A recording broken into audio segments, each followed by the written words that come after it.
Country से आज थोड़ा अगर हम कंपैरिजन करें, वहाँ पे इलेक्ट्रिक ट्रेन आ चुकी हैं, वहाँ इकॉनमी बेहतर है, इलेक्ट्रिक कार्स आ चुकी हैं और उनके जो प्राइम मिनिस्टर हैं वो तीसरे टर्न्योर की तरफ जाते नज़र आ रहे हैं। क्या वजह, पब्लिक उन्हें सपोर्ट करती है, वहाँ पे डेमोक्रेसी है, जमहूरियत है, या कोई मतलब आप उनके दौर में हर काम ने तरक्की की है, आवाम को तरक्की नजर आती है। ये इंडिया हमारे पाकिस्तान से एक दिन बाद में वजूद में आया। आज वो तकरीबन कम अज़ कम हमारे मुल्क से 50 साल आगे निकल चुका है। 50 साल भी आपने शायद कम बताया, 100 साल आगे, और जो आप कह रहे हैं एक दिन बाद में, वो तो शुरू से ही था। हिंदुस्तान तो शुरू से था, हम अलहदा। ये हम क्यों पीछे रह गए? ये खिचड़ी धक्कम पील की वजह से हम पीछे रह गए। देखो ना, इंडिया में अगर नहरें लग रहे हैं ना, तो उसने वज़ीर आज़म ने काम किए हैं। ठीक है। पाकिस्तान में इतने डैम नहीं बनाए जितने उसने इंडिया में डैम बनाए हैं। ऐसे ही है। और हर सनतकार को जो है ना बिजली की रिलीज देती गई, यही ना, ठीक है। ऐसे ही है। इन्होंने ये जो पुल बनाए हैं या ये चीज़ें बनाई हैं, ये अवाम की सहूलत के लिए हैं। इंडिया की तरक्की का क्या राज? उनकी आवाम अपने मुल्क से मोहब्बत करती है। ये तो नहीं कि सिर्फ उनके लीडर अच्छे हैं तो इस वजह नहीं नहीं नहीं नहीं, लीडर उन अवाम की मर्जी मंशा के मुताबिक काम करते हैं, इसलिए वो अवाम के दिल जीत लेते हैं। अवाम कहती फिर दोबारा यही आए, अब की बार फिर मोदी सरकार उधर, ये नारे लगा। जी, जिस तरह इंडिया की अवाम और सियासतदान और पार्लियामेंट नारे लगा रही है, मोदी सरकार तीसरी बार, इसी तरह ये मुल्क की अवाम भी नारा लगाएगी मियाँ साहब 5वीं बार, चौथी बार। क्या बात है। भी ऐसे ही उनका रेलवे का सिस्टम यही था। देखो ना, उनका यही सिस्टम था। आज किधर है? ये रेलवे का उन्होंने सबसे पहले रेलवे को ठीक किया है, ठीक है। उसके बाद बिजली वाले सिस्टम जो है उन्होंने सही किया। 300 डैम उन्होंने बनाए हैं। हमारे जो है पाकिस्तान में जो दरिया आते थे ना, उनके पीछे उन्होंने डैम बनाए हैं, पानी रुका हुआ है। रावी देख लें, चिनाब देख लें, आगे और ऐसे दरिया देख लें। तो उन्होंने गलत तो नहीं किया मेरे ख्याल। जय हिंद दोस्तों, मोदी सरकार ने राजस्थान, छत्तीसगढ़ और मध्य प्रदेश में बम्पर विजय प्राप्त करी और ये जीत इनकी ऐतिहासिक जीत मानी जा रही है, क्योंकि इस जीत में इन्होंने दूसरी पार्टियों का सुफड़ा ही साफ कर दिया, जिसको लेके हमारे देश में जो पत्रकारों के दो ग्रुप बने हुए हैं, एक मोदी सरकार के फेवर में लिखते हैं, एक मोदी सरकार के अगेंस्ट लिखते हैं। और जो मोदी सरकार के अगेंस्ट पत्रकार हैं वो इतने मतलब नफरत में अंधे हो चुके हैं कि वो मोदी विरोध करते करते कब देश विरोध करना शुरू हो जाता है उनको खुद समझ में भी नहीं आता। तो दोस्तों, पर चलो हमारे ये देश का मैटर है, ये चीज़ें सारी चलती रहेंगी। मतलब कुछ पक्ष और विरोध तो चलता ही रहता है, लेकिन विरोध एक हद तक होना चाहिए। जहाँ देश की बात आ जाए तो वहाँ सभी को एकजुट हो जाने की ज़रूरत होती है। परंतु जो पाकिस्तान है, इस समय उनको बहुत बेचैनी हो गई मोदी सरकार के जीतने के बाद, क्योंकि जो इलेक्शन जीते हैं ये सिर्फ और सिर्फ एक कोई चेहरा आगे नहीं था, कहीं कौन मुख्यमंत्री है, ये है वो है, कुछ नहीं, सिर्फ मोदी के नाम पे इलेक्शन लड़ा गया और मोदी के नाम पर ही जीता गया, जिसको लेके पाकिस्तानियों में बहुत सी हलचल हो गई। पाकिस्तान के पत्रकार सड़कों पे निकल गए, लोगों से रिएक्शन लेने लगे कि ये कैसे हो गया, क्या हो रहा है वहाँ पे, अच्छी बात है कि बुरी बात है। बहुत से लोगों को इस बात के लिए बहुत मिर्ची लगी, उनको शायद बरनौल भी कम पड़ जाए, इतनी जलन महसूस होनी शुरू हो गई, क्योंकि इंडिया को अपना दुश्मनी मानते रहते हैं। और बहुत से लोग तारीफ करते हुए नजर आए वहाँ पे सड़कों पे जो उतरे पत्रकार उनके बीच में। तो दोस्तों, ये सियासत है, पर आप लोगों को बहुत कुछ सीखने की ज़रूरत है। जो आप सीखेंगे तभी कुछ कर पाएंगे। पहले तो अपना नज़रिया चेंज कीजिए कि दुश्मन दुश्मन दुश्मन, कोई दुश्मन नहीं मानते हम लोग आप लोगों को। आप दुश्मन समझते हो तो समझते रहो, हम लोग सनातन धर्मी हैं, हम सभी लोगों को वसुदेव कुटुंब की में बात करते हैं, आपको भी अपने परिवार का हिस्सा मानते हैं। आप दुश्मन समझोगे तो आप अब गलत फहमी में हो, हम नहीं आपको दुश्मन समझते। प्यार से रहिए, प्यार कीजिए, प्यार मिलेगा आपको भी। आओ दोस्तों, देखते हैं क्या कह रहे हैं लोग हमारे बारे में और मोदी सरकार के बारे में जो इलेक्शन जीते हैं। इंडिया में अब तक मेरा ख्याल जो है ना, तकरीबन 16 बार जो है ना वो प्राइम मिनिस्टर चेंज हुआ है। इतना बड़ा मुल्क और 16 बार उसके प्राइम मिनिस्टर चेंज हुए। और मैंने इत्तेफाक से मैंने एक वीडियो उसके बारे में देखी है कि उनके जितने भी अब तक इलेक्शन हुए ना, किसी एक इलेक्शन को किसी भी पार्टी ने चैलेंज अभी तक किया कि आपने इसमें धांधली की है। अगर आप नरेंद्र मोदी की गवर्नमेंट की बात करें तो मेरे हिसाब से उनकी जो पॉलिटिक्स है वो काफ़ी हद तक डर्टी पॉलिटिक्स है, ठीक है। उन्होंने जब भी इलेक्शन जीतना होता है तो पाकिस्तान के ऊपर वो जो है ना 2-4 अटैक्स करवा के या 2-4 थ्रेट्स करके अपना वोट बैंक इकट्ठा करते हैं और उसके बाद जीत जाते हैं। सर अभी तक तो ऐसा पाकिस्तान में कुछ नहीं हुआ और वो 3 स्टेट में जीत भी चुके हैं। बहुत सारे हम एंटी अगेंस्ट हैं, हम कहते हैं कि मोदी जी एंटी मुस्लिम है, एंटी हैं। देखें उनके मुल्क को इसका बेनिफिट है। उन्होंने रिसेंटली अपना मार्स चांद का जो है वो प्रोजेक्ट कंप्लीट किया। उनके जो डेवलपमेंट है, उनके बहुत सारे लोगों ने कहा नहीं जी ये नहीं वो नहीं, लेकिन उन्होंने अपना प्रोजेक्ट पूरा किया। बहरहाल हम पाकिस्तान में देखते तो पाकिस्तान में सबसे बड़ा प्रॉब्लम ये है कि हमारे पॉलिटिकल इंस्टेबिलिटी। हमारे आज तक किसी वज़ीर आज़म ने 5 साल अपने पूरे नहीं किए। इंडिया में देखें सबसे बड़ी जमहूरियत इंडिया की है, ठीक है। हमें किसी चीज़ का हम उससे कंपेयर नहीं कर सकते। मोदी जब आ रहा था, जब नरेंद्र मोदी इनका प्राइम मिनिस्टर बना था, तो यहाँ पे हमने एक प्रोपेगेंडा किया कि जनाब हमने इंडिया अखंड भारत बनने लगा, ये होने लगा, वो होने लगा, और हम मोदी ये ऐसे कर देगा। वो तो मुल्क ऊपर उठा के ले गया, यहाँ तो बेड़ा कर दिया मौका। ये सारे नौजवान खड़े, सारे पाकिस्तानी हैं, किसके पास रोजगार है? किसी के पास नहीं है सर। बताए ना मुझे किसके पास, वहाँ तो काम करने की लेबर नहीं मिल रही। इंडिया टेक्नोलॉजी में पहले भी आगे था। नरेंद्र मोदी के दौर से पहले भी जो लोग लीडर रहे हैं तो उनकी टेक्नोलॉजी वर्क कर रही थी। चंद्रयान 3 नरेंद्र मोदी ने थोड़ी ना रिसर्च किया, ठीक है ना। इसी तरीके से अगर आप बात करें उनकी बाकी और फील्ड्स की, तो उस समय वो ऑलरेडी वर्क कर रहे हैं। नरेंद्र मोदी की कोई भी इसमें जो है ना, नरेंद्र मोदी साहब की बात नहीं करते हम, लेकिन ये बात तो कर सकते हैं ना कि किसी भी मुल्क के डेवलपमेंट के लिए वहाँ पे पॉलिटिकल स्टेबिलिटी होना बहुत ज़रूरी है। हाँ बिल्कुल है, लेकिन उनकी पॉलिटिक्स आप मेरा नहीं ख्याल के स्टेबल है। उनकी पॉलिटिक्स अगर आप स्टेबल कह रही हैं तो वहाँ पे आप ये चेक करें कि वहाँ मिलिट्री इंटरवेंशन नहीं है उनकी। अगर आप पॉलिटिकल स्टेबिलिटी की बात करें कि वहाँ फ्यूडलिस्ट सिस्टम नहीं है। तो नरेंद्र मोदी जी कंटिन्यू करते हैं, जो उससे लग रहा है कि उनका फ्यूचर जो है ना वो कंटिन्यू करेगा। और अब उन्हें जैसे 2018 में वो हुआ था एक वाकया, पुलवामा अटैक का वो ड्रामा वो क्रिएट करने की भी ज़रूरत नहीं, क्योंकि उनकी पोजीशन पहले ही स्ट्रांग है। सना अमजद अभी जिस पढ़े लिखे जाहिल से बात कर रही थी, उसका मानना है कि जी के जो मोदी है ये कोई ना कोई दंगा कराकर इलेक्शन जीत जाता है। जाहिल अभी कोई दंगा नहीं हुआ, ना हिंदुस्तान में ना पाकिस्तान के अंदर। अपनी मानसिकता को चेंज कीजिए। सरकारों की पॉलिटिक्स होती है, उसमें कोई दो राय नहीं है, लेकिन जो आप बात कर रहे हो ऐसा भी कुछ भी नहीं है। अपनी मानसिकता बदलने की लोड़ है। आप पढ़ लिख तो गए हो, पर आपको अभी तक समझ नहीं आई दुनियादारी की। बहुत कुछ सीखने की जरूरत है। जो आपको मौलाना ने पढ़ाया आपने लगता है वही पढ़ा है। दुनियादारी की चीज़ें पढ़ें तो आपको समझ में आएगी। करते हो? मैं पंजाब यूनिवर्सिटी लॉ कॉलेज का स्टूडेंट हूँ। ज़बरदस्त, लॉ का स्टूडेंट हमारे साथ मौजूद है, तो आपको पॉलिटिक्स के ऊपर भी काफ़ी ज़्यादा ग्रिप हो गई अच्छी वाली। जी जी अल्हम्दुलिल्लाह, कोशिश करते हैं कि रखें। ज़बरदस्त हो गया यार। मेरा जो एक क्वेश्चन लेकर आया हूँ, दिल का दर्द लेकर आपके सामने हाजिर हुआ हूँ, वो ये है कि अभी के जो इलेक्शंस, अभी सूबाई जो इलेक्शन चल रहे हैं हिंदुस्तान के अंदर, नरेंद्र मोदी वो भी जीत गया अच्छे वोट से। वो प्रिडिक्ट किया जा रहा है कि 2024 के अंदर भी वो बंदा ही हुकूमत करेगा। 2024 की अगर हुकूमत की हम बात करें तो टोटली पिछली हुकूमत की अगर बात करें तो 15 साल हो जाएंगे उनको हुकूमत को।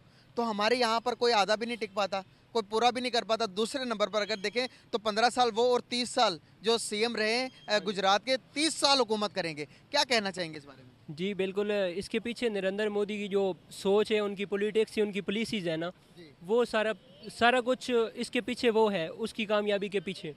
आप देखें कि किसी भी मुल्क की जो आवाम है ना, वो अपने हुक्मरान से चाहती है कि हमारे मुल्क में ना फ़ॉरेन इंटरेस्ट आए, लोग भरोसा करें, आपके ट्रस्ट करें। वो आप देखें इंडिया में अभी एप्पल का स्टोर खुला है, वो वहाँ पे टेस्ला को लेके आ रहे हैं, गूगल को लेके आए हैं। अब चंद्रयान उनका देखें मिशन, तो वो इन चीज़ों को लेके आ रहे हैं। अब आवाम देख रही है, हमारी तरह तो अंधी है नहीं, पाकिस्तानी आवाम की तरह तो अंधी है नहीं कि हम सोए हुए हैं और आंखें मलती हैं और ऐसे अंधाधुंध हम इंटरेस्ट करते हैं लोगों पे। लेकिन उनका ये है कि ट्रस्ट लेवल वो चीज़ों को देख के बढ़ा है, ठीक है ना। उन्होंने देखा कि हमारे मुल्क में काम, उन्होंने स्पोर्ट्स पे काम किया, उन्होंने सॉफ्टवेयर डिपार्टमेंट में काम किया, उन्होंने एग्रीकल्चर में काम किया। आप जिसमें भी देखें ना इंडिया बहुत आगे। अब G20 समिट हुआ है, वहाँ पे देखें अभी जहाँ पे भी नरेंद्र मोदी है ना, वो एक लीडर बन चुके हैं, वो आलमी लीडर बन चुके हैं, वो लीड करता है। ये COP28 की जो अभी समिट हुई है, उसमें आप देखें हमारे वज़ीर आज़म साहब को देखें, वो एंड पे उन्होंने लगाया हुआ था दीवार के पीछे, ठीक है, और मोदी फ्रंट पे खड़ा था। तो ये चीज़ें देख के हमारे हुक्मरानों के लिए ये शर्मिंदगी का बायस है, वो उन्हें शर्मिंदा होना चाहिए, सीखना चाहिए हमें, सीखना चाहिए। और दूसरी बात यह है कि लोग बात करते हैं कि इंडिया में भी करप्शन है, पाकिस्तान में भी करप्शन, ठीक है, वहाँ का थोड़ा सिस्टम ठीक है, करप्शन थोड़ी है, लेकिन है। इसमें हमारे निज़ाम ये है गलत है कि हमारी ना रिस्पॉन्सिबिलिटी हमारी किसी और के पास होती है, अथॉरिटी किसी और के पास होती है। जब तक ये दोनों बातें इंडिया की तरह, जब इंडिया के वज़ीर आज़म के पास रिस्पॉन्सिबिलिटी और अथॉरिटी है, उसको कोई एस्टेब्लिशमेंट का बंदा, कोई ऊपर कोई अदलिया का बंदा, जुडिशरी, एग्जीक्यूटिव, कोई उसको हटा नहीं सकता, ठीक है ना। और हमारे मुल्क में ये कल्चर है कि 4-4 बंदे आते हैं, वो वज़ीर आज़म के तौर पे, उनको एक बंदे ने वो बिठाना होता है सामने और उनके इंटरव्यू कर रहा होता है, ठीक है। जब तक ये कल्चर हमारे यहाँ रहेगा हम तरक्की नहीं कर सकते, तरक्की का सोच भी नहीं सकते। तो जनाब तरक्की का राज इंडिया का यही है, मोदी का। मोदी डेफिनेटली उसको अगली हुकूमत भी उसी की है, इसमें तो दो राय है ही नहीं। उनकी ओपोजिशन है, वो बातें करती है, इल्ज़ाम भी लगाते हैं, लेकिन वो सबसे मुबर्रा है, ठीक है। उसने काम करके दिखाया है, उसने रोड्स का जाल बिछाया है अपने मुल्क में। और ट्रेन्स का निज़ाम भाई जापान को बीट कर दिया ट्रेन्स के सिस्टम में। बिल्कुल ऐसे ही है, जापान को बीट कर दिया। और पहले लोग यूरोप जाते थे कि यूरोप, अब यूरोप से लोग इंडिया आ रहे हैं, इसमें कोई शक नहीं है। और हम इंडिया का बहुत अच्छा सुनहरी मुस्तकबिल देख रहे हैं। अब हम एज ए एनिमी के तौर पे लेके उसको पॉलिटिकल और स्ट्रेटेजिक जो हमारे रिलेशंस हैं उनको देख के, डिप्लोमेटिक रिलेशंस को, हम ये नहीं कह सकते कि इंडिया का ऐसा है या वैसे है। हमें रियलिटी बात करनी चाहिए, फैक्ट्स पे बात करनी चाहिए, फैक्ट्स पे बात करनी चाहिए। और हम फैक्ट्स पे ही बात करते हैं कि इंडिया का रोशन है मुस्तकबिल, और बहुत ज़्यादा रोशन है। देखिए दोस्तों, मुजम्मिल जिससे बात कर रहे थे, ये एक पढ़ा लिखा स्टूडेंट है वहाँ का। बहुत अच्छी बात करी इसने, सही फैक्ट के ऊपर बताया, और जो सच्चाई है उससे अवगत रहना चाहिए।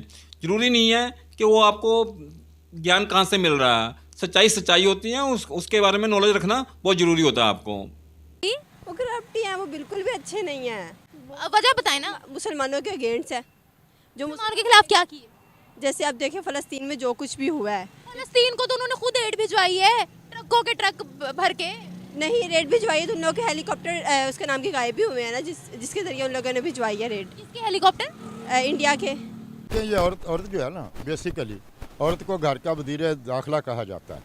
और अगर आज अब हम लोग देखें ना, तो हमारे मुआशरे में जो औरत है वो एज ए इंटीरियर मिनिस्टर होती है। वो हमारे यहाँ सारा घर का कंट्रोल, आना जाना, खर्चा, ये वो सब उसके हाथ से गुजरता है। तो जिसकी इकॉनमी अच्छी होगी और जैसे में वो हालात उनके अच्छे होंगे, घरेलू हालात, और जो अपने बच्चों पे खर्चा करने के लिए और जो पोजीशन में होंगे, इसलिए बेसिस पे वोट नहीं दिए कि औरत अपना घर चलाएगी तो उसे बजट अच्छा मिलेगा।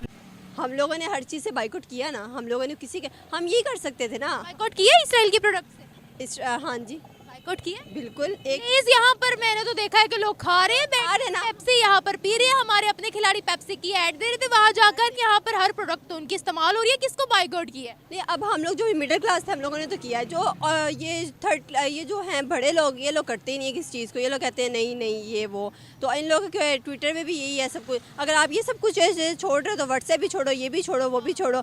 छोड़ा नहीं, वो क्यों नहीं छोड़ा? क्योंकि हम लोग उन लोगों की चीज़ें यूज़ करके हम पैसा नहीं कमा रहे। आप कैसे, आप यहाँ पे खड़ी हुई हैं तो आप यूट्यूब पे ये वीडियो डालेंगे तो आप उन्हीं के यूट्यूब से पैसा कमा रही हैं।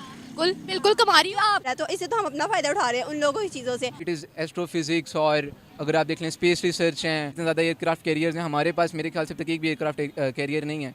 मोर ओवर उनका एजुकेशन सेक्टर काफ़ी ग्रो कर गया, और हमारा देख लें कि मतलब ये डिप्रेस हुई जा रहा है।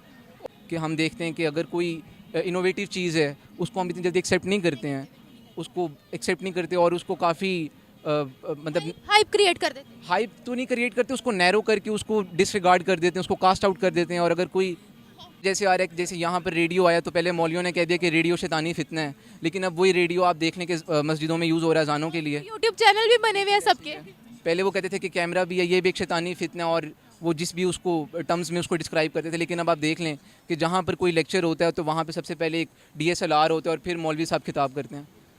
तो ये तो ज़रूरी है कि डेमोक्रेटिक कंट्री है, उनके यहाँ सैलाब आए, उनके यहाँ सर्दी हो, गर्मी हो, मौसम हो, कोई हो, उन्होंने टाइम पे इलेक्शन करवा देने हैं। वो जिस तरह भी करवाते हैं, कोई भी इलेक्शन हो, वो डेमोक्रेटिक अपना जो है ना रवैया उसको वो रखते हैं। और जब तक हम बायसनेस से बाहर नहीं निकलेंगे, जो रिलीजियस बायसनेस है, जेंडर बायसनेस है, हम प्रोग्रेस नहीं कर सकते हैं। अगर आप कह रही हैं कि मुस्लिम औरतों ने की है तो उन्होंने नेशनल प्रॉफिट के लिए की है, उन्होंने पर्सनल प्रॉफिट के लिए नहीं की कि हमारा यहाँ पर मुस्लिम एक लीडर होगा जो हमें लीड करेगा, वो ज़्यादा क्या ही कर लेगा। ये भी निमरा जिस जाहिल से बात कर रही थी इस लड़की से, इसका कहना क्या है? दुश्मन। अरे तुम दुश्मन समझ रहे हो, आगे देखो तुम कर क्या रहे हो। हमास को सबसे पहले जो सहायता भेजी किसने भेजी? इंडिया ने भेजी है। और जो निमरा के कहने के बावजूद भी वो अपना पॉइंट रख रही है और इजराइल की चीज़ों का बाइकाट कर रहे हैं। हम लोग कहते हैं क्या बाइकाट कर रहे हो आप लोग? मोबाइल तुम यूज कर रही हो, व्हाट्सअप तुम यूज कर रही हो, क्या क्या तुमने छोड़ दिया? तुम अपने लेवल में बताओ कि मैंने ये सब कुछ छोड़ दिया, उसके लिए कुछ नहीं छोड़ा तुमने लोगों ने, सिर्फ दिखावा करते हो। वीज़ा लेके जाओ ना, कौन मना कर रहा है तुम लोगों को तुम्हारे देश में कि नहीं तुमने इन्हें लड़ने के लिए नहीं जाना? जाओ ना, यहाँ पे पाकिस्तान में खड़े होकर आप लोग वो करते रहोगे, हम बाइकाट कर रहे हैं, हम धरना निकाल रहे हैं, प्रदर्शन कर रहे हैं। ऐसे कुछ हिंदुस्तान में ही बहुत से लोग हैं जो कि हमारे यहाँ पे हैदराबाद में इकट्ठे हो जाते हैं, या अलीगढ़ यूनिवर्सिटी के कुछ छात्र हैं जो इस तरह की हरकतें करने शुरू हो जाते हैं। उनको कौन रोक रहा है यहाँ पे हिंदुस्तान में? किसी ने नहीं रोका उनको, वो भी जा सकते हैं, अपना वीज़ा लें हमास के लिए, जाएं लड़े फिलिस्तीन के लिए, जाके लड़ो ना। आप कौन मना कर रहा है जाके आपको? हिंदुस्तान में या पाकिस्तान में आप लोगों के उछलने कूदने से कुछ नहीं होने लगा है। तो दोस्तों ये देखा आपने मिला जुला रिएक्शन रहा लोगों का। बहुत से लोग खुश भी हुए कि मोदी ने जो जीत की वो एक अच्छा शासन दिया, अच्छी गवर्नमेंट है उनकी, उन्होंने लोगों के वेलफेयर के लिए काम किया, उसको लेके बहुत से लोग खुश भी हुए कि वो भी चाहते हैं कि वहाँ पे भी कोई ऐसी स्थायी सरकार आए जो कि अपना टाइम भी पूरा करे और लोगों का विकास भी करे। तो दोस्तों हमारे लिए ये बहुत गर्व की बात है कि हमारे देश में एक ऐसे प्रधानमंत्री हैं जो हमारे देश को बहुत उन्नति की राह पर लेकर जा रहे हैं। इससे पहले जितने ही प्रधानमंत्री आए उन्होंने जो किया, अगर उनके बारे में हम कहना शुरू करेंगे तो बहुत से लोगों को बहुत कुछ मिर्चियाँ लगनी शुरू हो जाएंगी। इसलिए खामोश रहना ज़्यादा बेहतर है। अभी जो हो रहा है एट प्रेजेंट हम उसी की बात कर लेते हैं। तो मोदी जी एक देश को नीचे से लेकर कहाँ तक पहुँचाया है उन्होंने, देश का नाम बढ़ाया, देश के पासपोर्ट की इज्जत बढ़ाई है, इसका सभी को लोगों को एहसास है। पर हमारे यहाँ पे जो दो ग्रुप बने पड़े हैं, कोई भी आमने सामने होकर ये बात को स्वीकार करने के लिए तैयार नहीं होता। कई लोग तो इसमें जले भुने बैठे हैं कि ये इतनी द्वारा जीत कैसे गए हैं। चलो ठीक है दोस्तों, अब जीत गए हैं तो जीत गए हैं। मिलते हैं हम लोग एक अगली वीडियो में। अब जिनको बरनोल की जरूरत होगी वो ऑनलाइन डिमांड कर सकते हैं इंडिया में तो, और जिनको पाकिस्तान में अगर नहीं मिल रहा होगा क्योंकि वहाँ पे पहले ही शॉर्टेज हो चुकी है, तो देखो कुछ और मल्लम लगा के काम सरा लीजिए। पर अब जो हो गया सो हो गया, उसका कुछ नहीं किया जा सकता। बहुत बहुत धन्यवाद आपका। इसी के साथ आज की मजदूरी यहीं खत्म करते हैं। अगर तुम्हें वीडियो पसंद आई तो लाइक मारो यार। मुझे नहीं पता, मुझे 2 मिलियन लाइक्स चाहिए, कैसे ना कैसे करके मुझे चाहिए। इतना झिला मैं कभी नहीं होऊंगा अपनी पूरी जिंदगी में जितना इसमें झिलाऊं, मुझे चाहिए ही चाहिए। तो लाइक मारो, और अगर तुम लोग नए हो तो सब्सक्राइब करो। वो जो लाल वाला बटन है उस पर फूट फेंक के मारो या फिर मोमबत्ती, मुझे नहीं पता, बस क्लिक हो जाना चाहिए। अब मैं भी जा रहा हूं, मुझे पैसों के पीछे भागना है। बाय।